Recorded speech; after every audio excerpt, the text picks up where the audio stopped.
নমস্কার, দেখছেন Kolkata TV stadium bulletin নিয়ে আপনাদের সঙ্গে এই মুহূর্তে রয়েছে আমি Avik, powered by UBM in association with assure. আর স্টেডিয়াম বুলেটিনে আজকে তো অবশ্যই আমরা আলোচনা করব আজকের যে টি-20 ম্যাচ চলছে ভারত এবং ইংল্যান্ডের মধ্যে। আর আমাদের সঙ্গে এই মুহূর্তে স্টুডিওতে পেয়ে গেছি আমাদের অ্যাসিস্ট্যান্ট স্পোর্টস এডিটর জয়জ্যোতি ঘোষকে। জয়দা, এই মুহূর্তে ম্যাচ চলছে আর মাত্র কয়েকটা বল বাকি, রুদ্ধশ্বাস ম্যাচ, 166 রানের লক্ষ্যমাত্রা নিয়ে এগিয়ে চলেছে ভারত। কি মনে হচ্ছে, কি পর্যবেক্ষণ এখনো? দেখো, দুর্দান্ত ম্যাচ চলছে এই মুহূর্তে দাঁড়িয়ে। এখন যখন মানে এই অনুষ্ঠানটা হচ্ছে 8 বলে 10 রান বাকি, তো সেক্ষেত্রে কি হতে চলেছে আমরা তো অবশ্যই অনুষ্ঠান চলাকালীনই বলবো। তবে ম্যাচ একদম রুদ্ধশ্বাস এবং বেশ কিছু দিক কিন্তু উঠে আসছে আজকের ম্যাচে। ভারতীয় বোলিং হোক, ভারতীয় ব্যাটিং হোক, এই মুহূর্তে যা খবর আসে 5 বলে 4 রান প্রয়োজন ভারতের জয়ের জন্য। তিলক বর্মা আজকেও কিন্তু মাতিয়ে দিয়ে গেলেন এই চেন্নাইয়ের এম এ চিদম্বরম স্টেডিয়াম। মানে থার্ড পজিশনে খেললে তিনি যে কতটা ভয়ঙ্কর হয়ে উঠতে পারেন সেটা কিন্তু আরও একবার দেখালেন। মানে থার্ড পজিশনের সঙ্গে তিলক বর্মার লাভ অ্যাফেয়ার যেন চলছেই, এবং এই মুহূর্তে যদি ভারতকে ম্যাচ তিনি জেতাতে পারেন তাহলে এর থেকে ভালো আর কি হতে পারে। গত ম্যাচেও আমরা দেখেছি যে লেফট রাইট কম্বো জন্য সূর্যকুমার যাদব এগিয়ে এসেছিলেন, তিলক বর্মা তারপরে নেমেছিলেন। তবে আজকে কিন্তু তিলক বর্মা 3 নম্বর পজিশনে এসেছেন, তার ফেভারিট পজিশন। তিনি যখন এর আগে সাউথ আফ্রিকার বিরুদ্ধে খেলেছিলেন। এই মুহূর্তে যে খবরটা আসছে তাতে বলে দিচ্ছি যে ভারত কিন্তু জিতে গিয়েছে ইংল্যান্ডের বিরুদ্ধে। রুদ্ধশ্বাস টি-20 ম্যাচ ভারত জয়লাভ করেছে এবং 2 উইকেটে ইংল্যান্ডকে পরাজিত করেছে। যেটা বলছিলাম যে তিলক বর্মা আজকে আরও একবার যেন নায়ক থেকে মহানায়ক হয়ে উঠলেন চেন্নাইয়ের এম এ চিদম্বরম স্টেডিয়ামে। এবং 3 নম্বর পজিশনের সঙ্গে যেটা একটু আগে বললাম যে লাভ অ্যাফেয়ার চলছে তিলক বর্মার। আজকে জয়ের তিলক পরালেন তিলক বর্মা চেন্নাইতে, এবং ভারতীয় দল এই সিরিজে 5 ম্যাচের টি-20 সিরিজে 2-0 ব্যবধানে এগিয়ে গেল। এবং এটাই বলার যে এর থেকে খুশির খবর আর কিছু হতে পারে না। যদিও ইংল্যান্ড আজকে কিন্তু ভালো একটা চেষ্টা করেছিল এবং প্রত্যাঘাত দেওয়ার চেষ্টা করেছে, তবে সব জল্পনার অবসান এবং ইংল্যান্ডের জয়ের আশাকে দূরে সরিয়ে তিলক বর্মার চওড়া ব্যাটে ভর করে চেন্নাইয়ের রাতের আকাশে তিরঙ্গা উঠছে এই মুহূর্তে। অভিজ্ঞ কিন্তু যে ছবিটা আমরা প্রথম দিক থেকে দেখছিলাম ম্যাচের ক্ষেত্রে, যে শুরুটা প্রথমে ভালো করলেও তারপর একের পর এক উইকেট হারাতে শুরু করেছিল ভারত, সেক্ষেত্রে কোথাও গিয়ে কি মনে হচ্ছিল একটু চাপ বাড়ছিল ভারতের ক্ষেত্রে? সূর্যকুমার যাদব আউট হয়ে গেল, হার্দিক আউট হয়ে গেল। অবশ্যই একদম দুর্দান্ত প্রশ্ন অভিজ্ঞ। কারণ প্রথম থেকে তুমি যদি দেখো একের পর এক উইকেট পতন, কিছু কিছু ক্ষেত্রে কি হয়, মানে শর্ট সিলেকশন কিন্তু ঠিকঠাক থাকে না।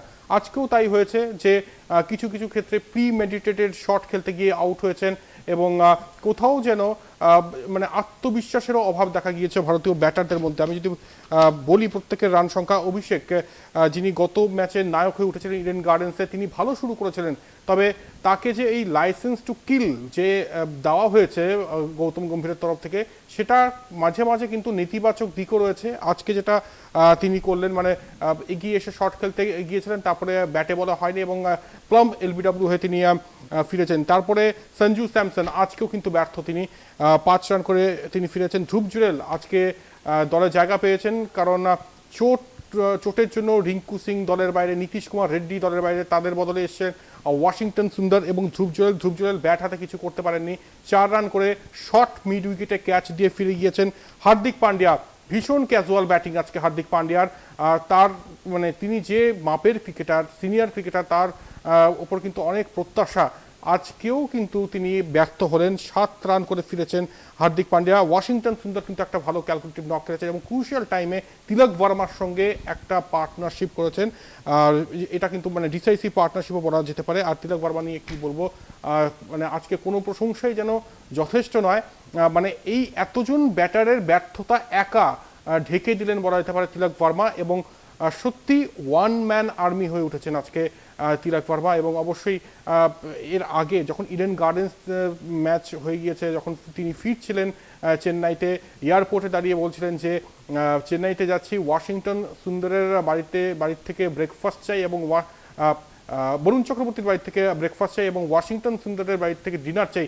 আজকে মনে হয় সেই ডিনারটা তিনি পাবেন, কারণ যেভাবে জিতিয়েছেন তিলক বর্মা সত্যি অবিশ্বাস্য। এবং এই জন্য বলা হয় যে কিছু কিছু ক্রিকেটারকে সুযোগ দেওয়া উচিত কন্টিনিউয়াসলি, এবং যার ফলে মানে সেই সুযোগটা যদি তিনি সদ্ব্যবহার করেন তারপরে তার ফলটা কিন্তু দেখা যায়। আর ভুলে গেলে চলবে না, টি-20 বিশ্বকাপ সামনে 2026-এ, তাই এখন থেকে যতগুলো ম্যাচ হবে সবকটা ড্রেস রিহার্সাল। আজকের এই চেন্নাইয়ের ম্যাচটা অবশ্যই মনিটর করবে নির্বাচক মণ্ডলী, এবং তিলক বর্মা কিন্তু অবশ্যই নজরে পড়ে গিয়েছেন, এটা বলতেই হবে। তবে অভিক, এর আগে মানে যখন আমি ভারতীয় বোলিং নিয়ে আলোচনা করবো, তোমার কেমন লাগলো আজকে ভারতীয় ব্যাটিং বলতে গেলে? সেক্ষেত্রে তুমি যেমনটা বলছিলে যে ব্যাটিং এর ক্ষেত্রে আমরা প্রথম থেকে দেখছিলাম যে কোথাও গিয়ে যেন একটু বেগ পেতে হচ্ছিল প্রথমে ভারতীয় ব্যাটারদেরকে, এবং সেক্ষেত্রে বোলাররা প্রথম থেকেই যে এখন দেখলাম যে টসে জিতে ভারত বোলিং এর সিদ্ধান্ত নিল, তারপর থেকে কোথাও গিয়ে আজকে বোলিং টিম যেন অনেকটা বেশি স্ট্রং ছিল, তাদের যে পারফরমেন্স অনেকটা বেশি স্ট্রং ছিল বলে আমার মনে হয়েছে। সেখানে ব্যাটিং জিতেছে হয়তো ভারত, কিন্তু কোথাও গিয়ে একটু যেন বেগ পেতে হলো। আচ্ছা, দর্শকদের জন্য আমরা এই মুহূর্তে সরাসরি ফোন খুলে দিয়েছি, আপনারা চাইলে ফোন করতে পারেন, আপনাদের যদি কোনো প্রশ্ন থাকে অবশ্যই আমাদেরকে সরাসরি ফোনে জানাতে পারেন। এবং আজকে যে ম্যাচ দেখলেন আপনারা, সেই ম্যাচে ভারতের এই জয় আপনারা কিভাবে দেখছেন সরাসরি জানতে পারেন, স্ক্রিনে এই নাম্বারটা যাচ্ছে, সেই নাম্বারে আপনারা ফোন করে জানাতে পারেন। জয়জ্যোতিদা, যেটা বলছিলাম যে আজকে কি কোথাও গিয়ে যে বোলিং যে পারফরমেন্স ভারতের বোলিং দেখে কি মনে হলো? দেখো, প্রথম কথাটা বলার যে ভারতীয় বোলিং যদি বলি আজকে, তাহলে আবারও একবার কিন্তু গ্যাম্বেল খেলেন এক্ষেত্রে গৌতম গম্ভীর, এবং গৌতম গম্ভীর যেটা করেছেন যে আবারও স্পিনারদের নিয়ে কিন্তু নেমেছেন, এবং সব স্পিনাররাই আজকে কিন্তু মানে 7জন বোলার আজকে ব্যবহার করেছেন ভারতীয় ক্যাপ্টেন সূর্যকুমার যাদব, যার মধ্যে 5জনই স্পিনার। আর স্পিনারদের মধ্যে যদি বলি তাহলে অক্ষর প্যাটেল এবং বরুণ চক্রবর্তী, মানে বরুণ চক্রবর্তীর ঘরের মাঠ, প্রথমবার ভারতীয় জার্সিতে তিনি খেলছেন চেন্নাইয়ের মাঠে, এবং তার পরিবারের সবাই, তার মা বাবা এবং পরিবার প্রত্যেকে কিন্তু আজকে স্টেডিয়ামে রয়েছেন। তাই একটা বাড়তি প্রত্যাশা অবশ্যই ছিল তার ওপর, এবং তিনি কিন্তু ডেলিভার করেছেন, 2টি উইকেট নিয়েছেন। হ্যাঁ, একটু এক্সপেন্সিভ অবশ্যই, তবে ক্রুশিয়াল টাইমে উইকেট নিয়েছেন, এবং যে লেংথে বলটা রাখছেন এটা আগের দিনও আমরা বলেছি যে সেটা পিক করা কিন্তু অত্যন্ত কঠিন হয়ে পড়ছে ব্যাটারদের জন্য, এবং আজকেও ইংল্যান্ড ব্যাটাররা কিন্তু ভুল করেছেন, আর যার মাসুল দিতে হয়েছে। অক্ষর প্যাটেলের কথা বলবো, অক্ষর প্যাটেল আজকে 2টো উইকেট নিয়েছেন, এবং অক্ষর প্যাটেলকে বলতে শোনা গেল যে মানে টিম সিলেকশনের প্রসঙ্গে যখন তাকে প্রশ্ন করা হয়, তাকে যখন বলা হয়, তিনি বলেন যে আমরা যে টিম সিলেকশন করি সেটা মানে উইকেট দেখে, ট্র্যাকস দেখে, এবং অপোনেন্ট টিমের ব্যাটারদের শক্তি এবং দুর্বলতা বিচার করে। এটা পরিষ্কার যে ইংল্যান্ড ব্যাটারদের সেই ক্ষমতা নেই যে ভারতীয় স্পিনারদের খেলার, এবং সেটা পরিষ্কার, এবং যার জন্য কিন্তু এত স্পিনার নিয়ে এত স্পিনার ভারতীয় দল খেলিয়েছে 3জন স্পেসার থাকা সত্ত্বেও। আসবো জয়দা তোমার কাছে, তবে একজন এই মুহূর্তে আমাদের সঙ্গে দর্শক রয়েছেন ফোনে, কথা বলবো তার সঙ্গে। ত্রিপুরা থেকে ফোন করেছেন তিনি। হ্যাঁ, কে বলছেন? হ্যাঁ, ত্রিপুরা থেকে প্রেমনাথ সাহা। হ্যাঁ, বলুন, কি জানতে চান, কি প্রশ্ন? আজকের ম্যাচ দেখে কি মনে হলো? আজকের ম্যাচ থেকে তো স্যার খুবই ভালো লেগেছে, কিন্তু পরপর যে উইকেট গুলো পড়ে গেল, তিলক বর্মা ম্যাচটাকে ব্যাট করলো। সেক্ষেত্রে বলছি স্যার, নতুনকে যত সুযোগ দেওয়া হবে ততই ইন্ডিয়ান টি-20 ম্যাচের জন্য ভালো। অনেক ধন্যবাদ। যারা অভিজ্ঞ সিনিয়র প্লেয়ার, তাদের তো অনেকটাই অভিজ্ঞতা আছে এবং তাদেরও বয়স হয়েছে। আমরা বিসিআই চিন্তা ভাবনা করবে 2 একজনকে অফসর নেওয়া দরকার।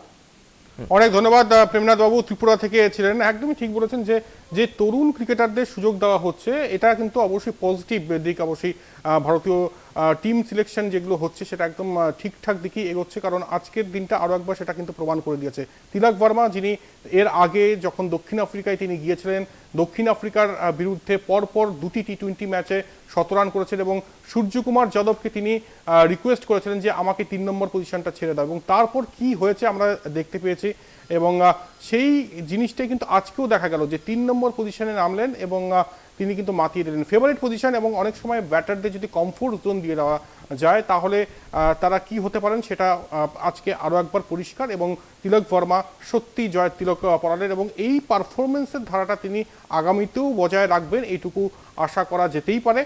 তবে যেটা বলছিলাম অভিক, যে আগামীতে 2026-এ টি-20 বিশ্বকাপ, তার আগে যে একটা 15, 20 বা 25 জনের একটা যে স্কোয়াড ভাবছে ভারতীয় নির্বাচকরা, এই সব ম্যাচ দেখি কিন্তু সেই টিমটা সিলেক্ট হবে। মানে এই যে 25 জনের যদি সম্ভাব্য স্কোয়াড আমরা দেখি, তাহলে কিন্তু অবশ্যই তার মধ্যে তিলক ভার্মা জায়গা করে নেবেন, অভিষেক শর্মা জায়গা করে নেবেন, তো অবশ্যই পজিটিভ দিক এগুলো রয়েছে। তবে এইসব ক্রুশিয়াল ম্যাচ জেতানোর ক্ষেত্রে যে ক্রুশিয়াল পিভোটাল রোল প্লে করছেন তিলক ভার্মা, এটা কিন্তু বড় মঞ্চে অবশ্যই কাজে আসবে, এটুকু বলা জয়দা যায়। আবারও থামাবো তোমাকে, আরো একজন দর্শক এই মুহূর্তে আমাদের সঙ্গে রয়েছেন। কে বলছেন? হ্যালো, হ্যাঁ, কে বলছেন? শুভজিৎ ঘোষ। হ্যাঁ বলুন, কি প্রশ্ন? আমি বলছি এই ম্যাচে মোহাম্মদ শামিকে খেলানো হলো না কেন? মোহাম্মদ শামি নিয়ে প্রশ্ন শুভজিৎ ঘোষের। ধন্যবাদ আপনাকে। মোহাম্মদ শামি প্র্যাকটিস করছেন, ভালো প্র্যাকটিস করছেন, বা পায়ের স্ট্র্যাপিং নিয়ে প্র্যাকটিস করছেন। তার চোট কিন্তু তেমন গুরুতর নয় যেটা খবর। তবে যেটা একটু আগে আমি বললাম যে টিম সিলেকশনটা কিভাবে হচ্ছে, অক্ষর প্যাটেল আজকে যখন প্রথম ইনিংস শেষ হয় তখন কিন্তু তাকে এই প্রশ্নটা করা হয় যে টিম সিলেকশন হচ্ছে সেটা কি বেসিসে হচ্ছে। তিনি পরিষ্কার একটা কথা বলেন যে ট্র্যাকসে খেলা হচ্ছে, যে উইকেটে খেলা হচ্ছে, সেই উইকেট কিরকম সেটার নিরিখে এবং একই সঙ্গে অপোনেন্ট টিমের কি শক্তি কি দুর্বলতা সেটা বিচার করে কিন্তু টিম সিলেকশন হচ্ছে। এবং সেই জন্য 3 জন পেসার থাকা সত্ত্বেও কিন্তু সব স্পিনার নিয়ে নেমেছে আজকে ভারতীয় দল, এবং সেটা যে কোনো অংশে কিছু ভুল করেনি সেটা আরও একবার স্পষ্ট। কারণ এই যে রানটা 165, আজকে চেন্নাই অনেকে মনে করছে যে টিপিক্যাল টার্নিং ট্র্যাক, কিন্তু প্রথম দিকে যদি উইকেট দেখা যায় তাহলে কিন্তু যথেষ্ট ভালো ব্যাটিংয়ের জন্য ছিল। অনেকটা কি হয়, চেন্নাই উইকেট মানেই অনেক সময় ব্যাটারদের মাথায় সাবকনশিয়াস মাইন্ডে চলে যে টার্নিং স্লো ট্র্যাক হবে, খেলা যাবে না, এবং সেই জন্য কিন্তু অনেকে উইকেট দিয়ে বসেন, এবং সেটাই কিন্তু হয়েছে। আজকে ইংল্যান্ড ব্যাটারও একের পর এক উইকেট দিয়ে আসবো আবারও জয়দা তোমার কাছে। আর একজন দর্শক এই মুহূর্তে সঙ্গে রয়েছেন। কে বলছেন, কোথা থেকে বলছেন? আমি রাজপথ দাস বলছি নদিয়া থেকে। বলুন, কি প্রশ্ন? আমি বলতে চাইছি যে নতুন করে যদি টিম সিলেকশন যখন হবে আবার ঈশান কিষানকে সুযোগ দিয়ে যায়, হয়তো ভালো খেলবে। ঈশান কিষানের কথা বলছেন। আমি এর আগেও বলেছিলাম যে ঈশান কিষানকে দরকার এই ভারতীয় দলে, দুর্দান্ত ক্রিকেটার সত্যি। মানে আমরা মিস করি ঈশান কিষান যদি ছন্দে ব্যাটিং করেন তাহলে সেটা মানে আর কিছু বলার থাকবে না। সঞ্জু স্যামসনের দিকে যদি দেখি আমরা, সঞ্জু স্যামসন কিন্তু সেরকম ফর্মে নেই। তবে ঈশান কিষান অনেকটা কি বলবো অক্রিকেটীয় কারণেও কিন্তু তিনি দলের বাইরে।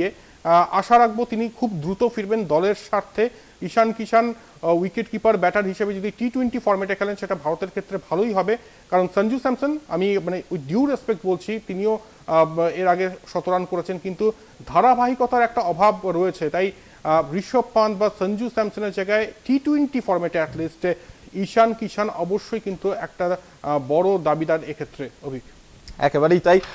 অবশ্যই আমরা আলোচনায় তো থাকবোই, তবে এখন একটা সময় হচ্ছে ছোট্ট বিরতির পর আবারও আপনাদের ফোন থাকবে। দেখতে থাকুন stadium bulletin, powered by UM in association with Asia. Stadium bulletin নিয়ে ফিরে এলাম বিরতির পর, powered by UM in association with assure. আর দর্শকদের জন্য ফোন নাম্বারও খুলে দিয়েছি, সেই নাম্বারও আপনাদের সামনে আমরা তুলে ধরছি স্ক্রিনে, সেই নাম্বারে আপনারা ফোন করতে পারেন। আমাদের সঙ্গে assistant sports editor Joyjyoti Ghosh রয়েছে। জয়দা, কিছুক্ষণ আগেই আমরা যখন আলোচনা করছিলাম এই গম্ভীর স্ট্র্যাটেজির কথাটা তোমার মুখে আমরা শুনছিলাম, উঠে এসেছিল, কি এই স্ট্র্যাটেজিটা ঠিক কি?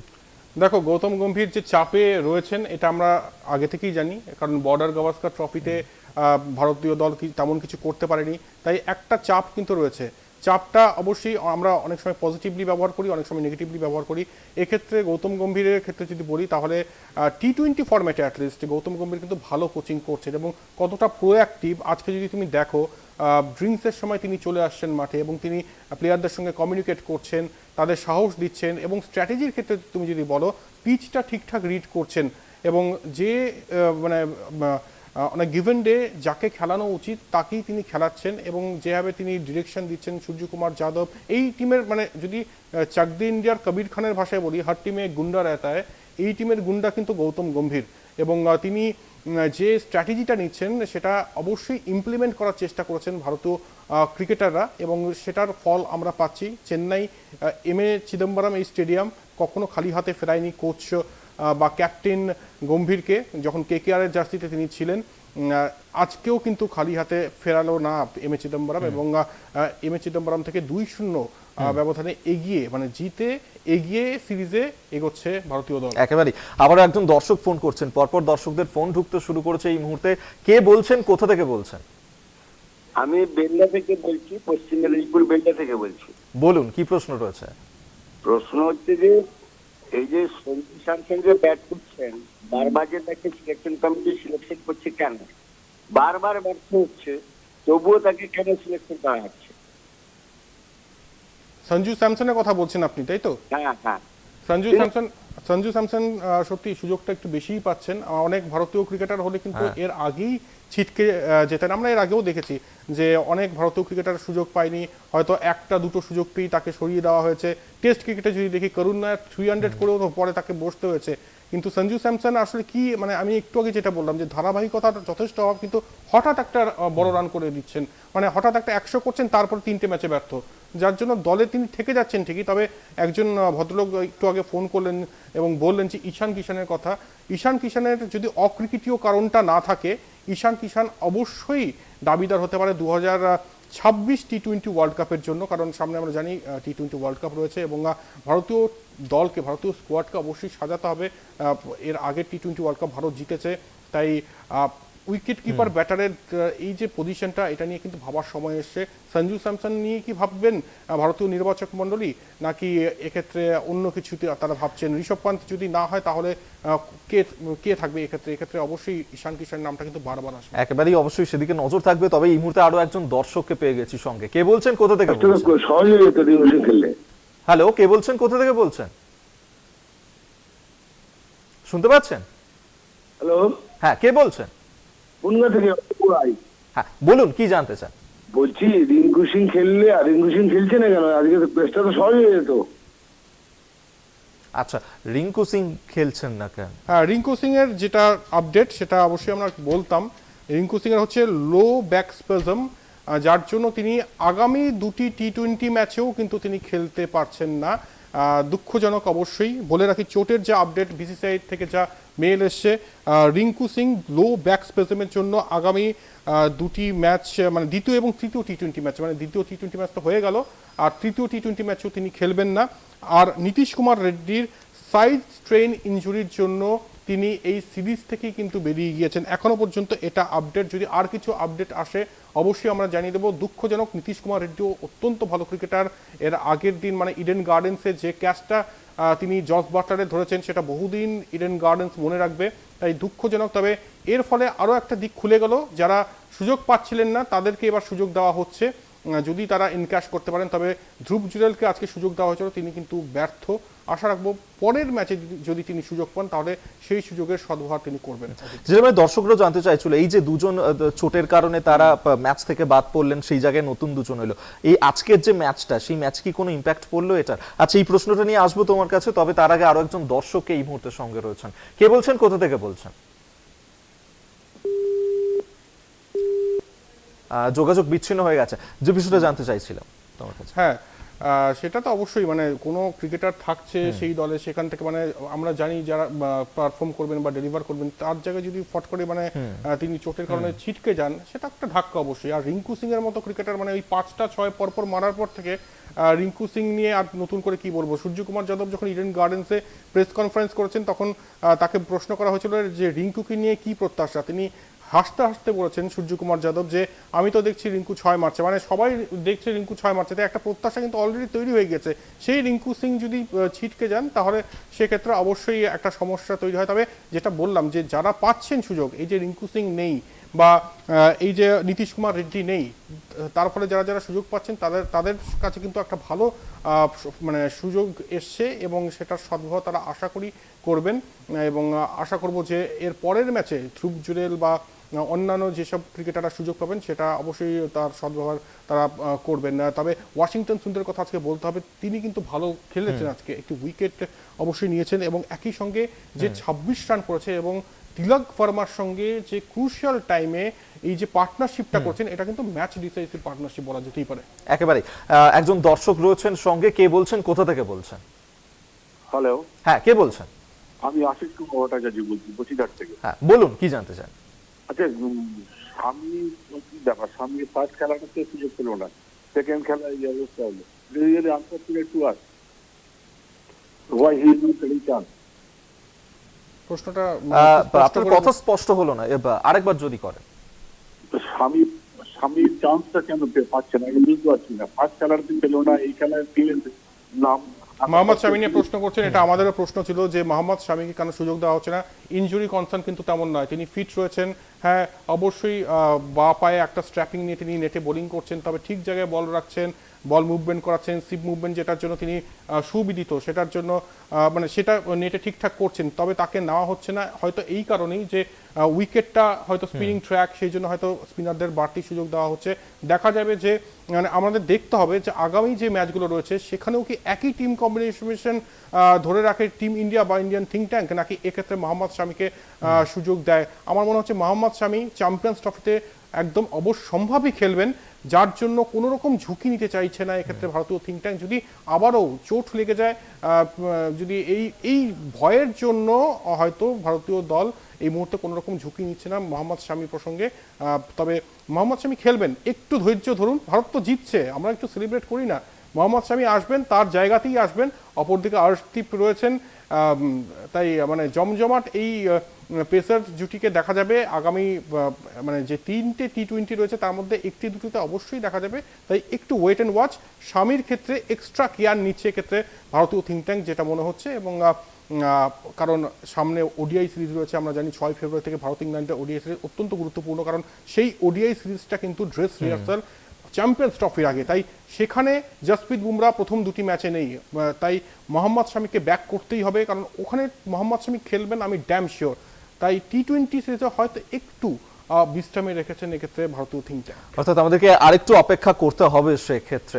অবশ্যই স্টেডিয়াম বুলেটিনে তো আমাদের আলোচনা চলছে, তবে আপনাদেরকেও একটা ছোট্ট অপেক্ষা করাবো, কারণ সময় হচ্ছে একটা বিরতি নেবার। বিরতির পর আবারও ফিরছি, সঙ্গে থাকুন। স্টেডিয়াম বুলেটিন নিয়ে ফিরে এলাম বিরতির পর। তোমার কাছে যে বিষয়টা এরপর জানতে চাইবো যে আজকে ইংল্যান্ডের যে পারফরমেন্স, সেটা দেখে কি মনে হয়? দেখো, ইংল্যান্ডের ক্ষেত্রে আমি দুজনের পারফরমেন্স বলবো, বিশেষ করে একজনের পারফরমেন্স বলবো, তিনি হচ্ছেন ব্রাইডন কার্স। দুর্ধর্ষ পারফর্ম করেছেন ব্রাইডন কার্স, যিনি ব্যাট হাতে 17 বলে 31 রানে একটা ক্যামিও খেলেছেন এবং 3টি উইকেট নিয়েছেন। অবশ্যই ভীষণ প্রতিভাবান এই ইংলিশ ক্রিকেটার, আগামীতে আরও আগুন জ্বালাবেন বলা যেতে পারে। তবে আজকে চেন্নাইতে কিছুটা সময়ের জন্য কিন্তু ভারতীয় ফ্যান্সদের মানে দম বন্ধ করে দিয়েছিলেন এই ইংলিশ ক্রিকেটার, এবং অবশ্যই যেভাবে তিনি ব্যাটিং, বোলিং এবং ফিল্ডিং 3D পারফরমেন্স দিয়েছেন, ইমপ্রেস প্রত্যেকে, এর কথা তো অবশ্যই বলেছে। এবং জস বাটলার, নতুন করে কি বলবো, হাউ ইজ দ্য জস, এটা বলতেই হচ্ছে, আরও একবার মাতিয়ে দিচ্ছিলেন। কারণ প্রথম দিকে যখন একের পর এক উইকেট পতন হচ্ছিল, তখন এক প্রান্ত থেকে তিনি নিজে শাসন করছিলেন, যেরকম আমরা দেখি জস বাটলারের ব্যাটিং। আজকেও 45 রান করেছেন। তবে ইংলিশ বোলারদের, ইংল্যান্ড বোলারদের মধ্যে মার্কুট 145 উপর বোলিং করছেন, অন্যদিকে জোফ্রে আর্চার 145-48 উপরে বোলিং করছেন। তবে একটা জায়গায় একটু গন্ডগোল হচ্ছে, সেটা হচ্ছে যে বেশি খাটো লেন্থে ডেলিভারি দিচ্ছেন, অনেকটা সময় থাকছে ব্যাটারদের কাছে এবং খুব ইজি ফ্রি ফ্লোতে ব্যাটিং করতে পারছেন এক্ষেত্রে ভারতীয় ব্যাটাররা। তাই ওই দিকগুলো একটু চেঞ্জ করলে আশা করি ইংল্যান্ডও কামব্যাক করবে। একদম ছোট্ট করে জানতে চাইবো, রঞ্জিতে বাংলার যে হার, লজ্জাজনক হার, কবে সুদিন ফিরবে বঙ্গ ক্রিকেটে? এটা তো কেউ বলতে পারছে না এখন। মানে বাংলার সত্যি যা অবস্থা, আজকে 85-তে অল আউট হয়ে যায় হরিয়ানার বিরুদ্ধে, এর থেকে খারাপ আর কি হতে পারে। প্রথম ইনিংসে 125, তারপরে 85, যদিও অভিমন্যু ঈশ্বরন, সুদীপ চট্টোপাধ্যায়রা খেলেননি, তবে রঞ্জির এই হার মেনে নেওয়া যাচ্ছে না, পোস্টমর্টম করা উচিত অবশ্যই। আগামীতে পাঞ্জাবের বিরুদ্ধে ম্যাচ, সেই ম্যাচ জিতলেও যে পরবর্তী রাউন্ডে যাবে বাংলা, সেটা কিন্তু কোনো নিশ্চয়তা নেই একেবারেই। আজকের মতন আমাদের এখানেই শেষ করতে হবে। আর ধন্যবাদ জানাবো তোমাকে। আমাদের সঙ্গে ছিলেন assistant sports editor Joyjyoti Ghosh. আপনারা দেখছিলেন স্টেডিয়াম বুলেটিন। আজকের মতন এখানেই শেষ করছি। দেখতে থাকুন কলকাতা টিভি, রাত দিন 7 দিন।